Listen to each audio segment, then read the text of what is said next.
What's he doing, Charlie? Huh? What's he doing?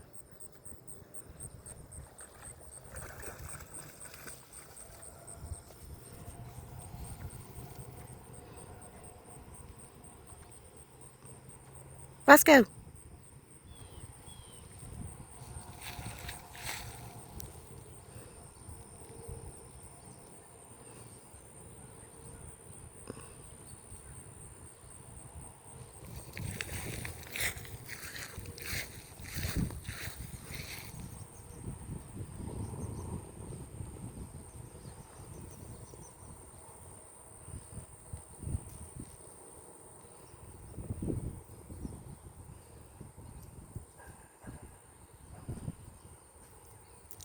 Come on.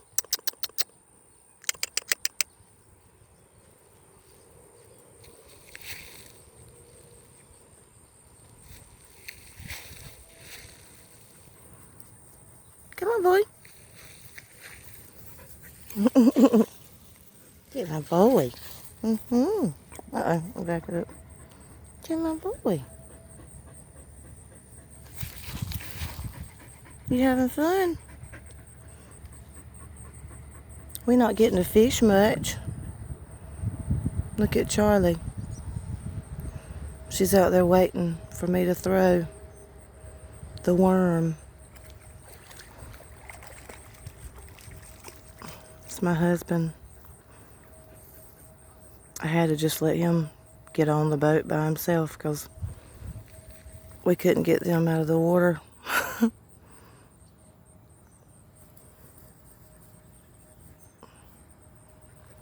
She is, excuse me, the dad of her is 100% a full-blooded Australian Shepherd, and the mother was half border collie and half cattle dog. So that's what Charlie is, but she looked a lot like the border collie to me. So that's why when I went, I found out that some people had these puppies. They had bred, they said they were trying to get the perfect herding, thought I saw a snake, herding dog, because they had a farm. And I went to see them, and they were, where are they at? There they are. They were going to keep Charlie, and this was about 6 years ago. They had already named her, had a collar on her. She was 12 weeks old. They had named her Aura. Anyway, and I said, oh, well, the only other one they had it was real big. It was real fluffy. It was pretty, but it was real shy, real shy. It wouldn't, and I said, Lord, I don't want to take that dog because it's so attached already. You know, I just didn't want to. I just like Charlie, really, was the reason. But anyway, I said if I was going to get one, I would want her because she looked more like a border collie to me. And they said, well, they both using the bathroom now. But they let me have her for free, too. And they had been selling these puppies for like $200, you know, I think, a piece. Because, you know, they were just a mixed breed. But still, they were good dogs. And they let me have her free. And I got her, and she is the best dog I've ever had. I love her. She's like a person. She knows exactly what I'm saying. She just knows. She stayed with me every minute of the day, when, you know, while she was growing up, and slept in the bed. I mean, just right beside me. She don't really like other dogs. She don't like Roscoe. We got Roscoe when Charlie was about 2 or 3. Roscoe was 8 months old And it was my husband's aunt and them had him, and their grandson, well, they didn't want him. He was brought up by a grandson that was living there with him. But anyway, and he wouldn't taking up no time. Anyway, they was going to put him to sleep because they didn't want him. And I said, no, you can't do that. No, I'll take him. And he was so sweet. All he'd ever known was their house, and they had a fenced-in yard, and that's all he'd ever known.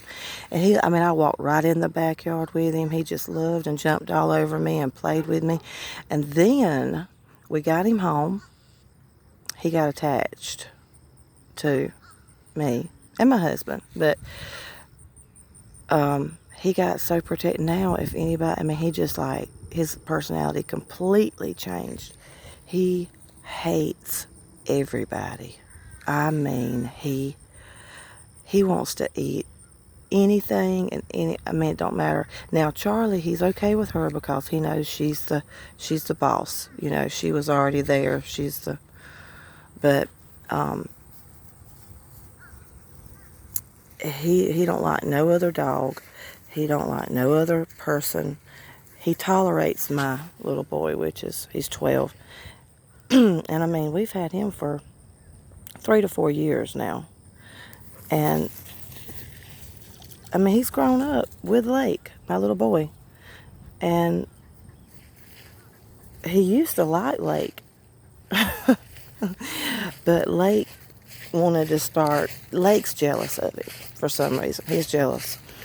And because I care about my dogs. And anyway, Lake he thought it would be fun to see, I'm moving around, to see Roscoe chase him. He started like messing with Roscoe's food bowl and trying to get Roscoe to, chase him. And of course Roscoe did, because he don't want nobody messing with his food bowl. And we were laughing, ha ha ha, because Roscoe would just like, lunge after him a little bit and chase him, and Lake would run around and run from him and all that. And so we thought it was fun. And I said, Lake, we messing up. We are messing up. We are giving him praise for him chasing you. And so that's what he's going to think he needs to do, is to get after you. Look at her. Ain't she pretty? Charlie, what is it, girl? What is it? What you see? I got on my son's flip-flops. But anyway, so he can be around Lake and he's fine. Like, if we ride somewhere, he could be right there and he's fine. But when he comes in the house, he lays in our bedroom and he don't want Lake to come in the bedroom. He'll chase him. And it's just been which Lake eggs it on and sits there and, stares at him and pretends like, woo, woo, woo, like that kind of stuff. And so it's just been a disaster, like anyway. But, so he when we pull up and they're home, he's excited, goes up and jumps up on Lake and is happy to see him, he loves him, but he just, he knows there's that resentment, of course, he knows, he can tell what Lake's feeling, and he gives it back, whatever he feels from Lake, he turns it back around. So that's just, dogs know. They know who likes them, who don't. They know. They're a lot smarter than most people are, I think. A lot. I know she is. I know he is too. Good grief. They are both so smart.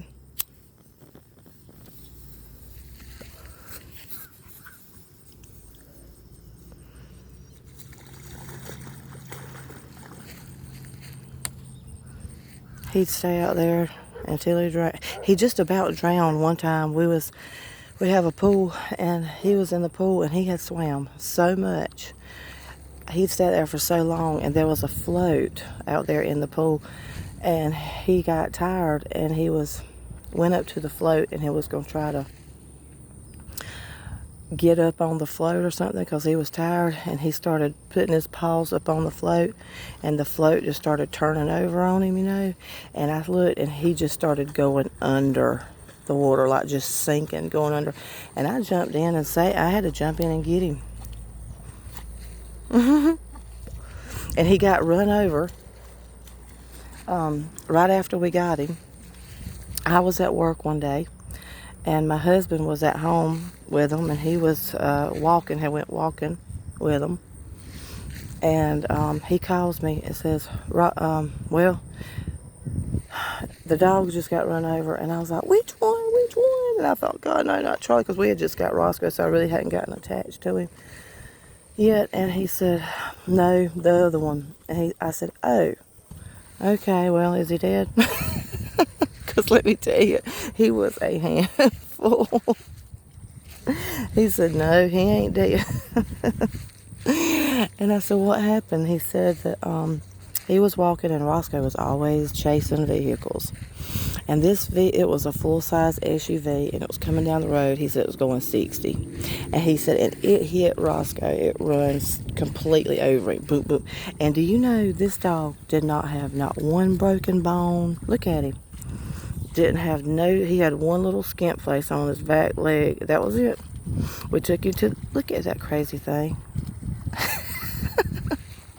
We took him to the vet, and he was just banged up, and he couldn't walk for about a week. We had to tote him. He stayed inside the whole time. We'd have to tote him in and out on a rug because it hurt too bad, to try to pick him up. So we just would let him lay on this rug, and we would lift him up like a gurney. And we would take him up and down, the steps, and I'd go sit him outside and let him lay out there in the sun for a little bit and he could get up if he wanted to, but he didn't want to get up and walk around because it hurt so bad. So he would get up and, be moved around and, peed and done his business, but, because he never would do that in the house. But anyway, but let me tell you, this is so crazy. Okay, so when he was still kind of hurt, when he would walk up our side steps,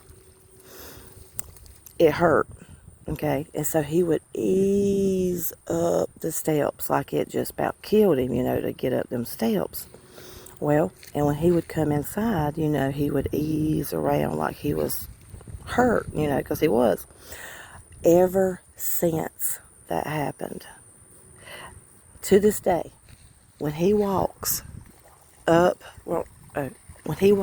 our side steps, he acts like he's run over. And when he's in the house, he eases around like he is run over. I'm not kidding. Now, I can let him in the front door, the front steps. He'll run right up them because he didn't come in and out the front door. It was only the back door. Okay, he'll run up and down those front steps and come in and out like it's nothing. But when he comes up the back steps, he automatically goes into run over mode. It is the craziest thing I've ever seen.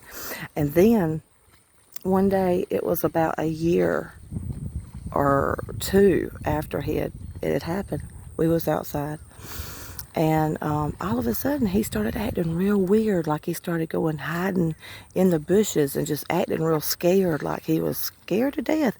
And I said, gosh, what is wrong with him? Why is he acting so scared? And then we started hearing a vehicle. We couldn't even hear the vehicle coming yet, but he could. And when that vehicle got close and went by, my husband said, Brandy, that is the same person that ran over him. Because we live out in the country. And I guess this person, it's like his normal, where's he at? Oh, his normal route, to go. He said, that is the same vehicle that ran over him. That's why he's acting. And he was over there just scared to death, hiding in the bushes, wouldn't come out. And he knew by hearing that vehicle that we couldn't even hear yet. that it was him.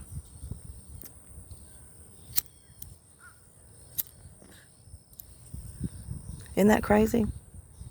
Look at him. He won't come in. This is a lake.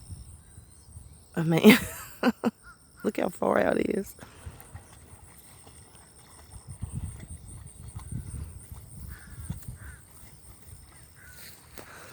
Charlie's so good.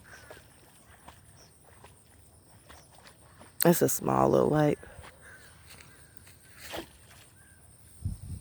Roscoe, come on.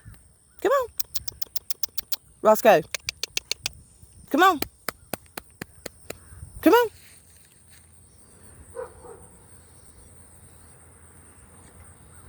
Come on. Roscoe. Come on, boy.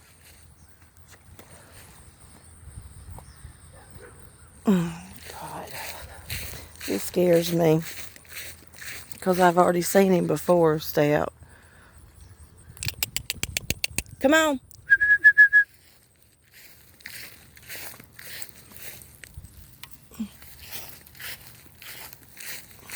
What's he doing, Charlie?